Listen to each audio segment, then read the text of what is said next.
ఒక చిన్న గ్రామంలో ఒక పెద్ద మామిడి చెట్టు ఉండేది. ఆ చెట్టులో చాలా పక్షులు ఉండేవి.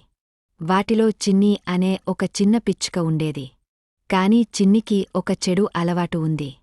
అది చాలా అలసత్వంగా ఉండేది. ప్రతి ఉదయం మిగతా పక్షులు ఆహారం కోసం బయటికి వెళ్తాయి. కాని చిన్ని మాత్రం గూళ్ళోనే నిద్రపోతూ ఉండేది. చిన్నీ ఇలా అనేది, నేను తరువాత ఆహారం వెతుకుతాను. ఒకరోజు బాగా భారీ వర్షం పడింది. మిగతా పక్షులు ముందుగానే ఆహారం దాచుకున్నాయి. కాని చిన్ని దగ్గర ఏ ఆహారం లేదు. చిన్నికి చాలా ఆకలి వేసింది. ఆమె చాలా బాధపడింది. మిగతా పక్షులు చిన్నిని చూసి జాలిపడ్డాయి. వాళ్ళు తమ ఆహారంలో కొంత చిన్నికి ఇచ్చారు. చిన్ని చాలా సంతోషపడింది.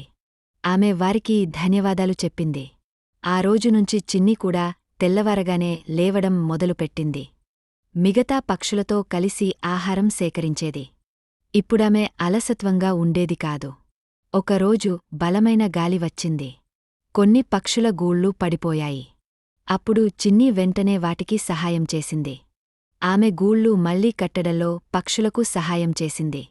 అందరూ చిన్నిని చూసి చాలా సంతోషపడ్డారు.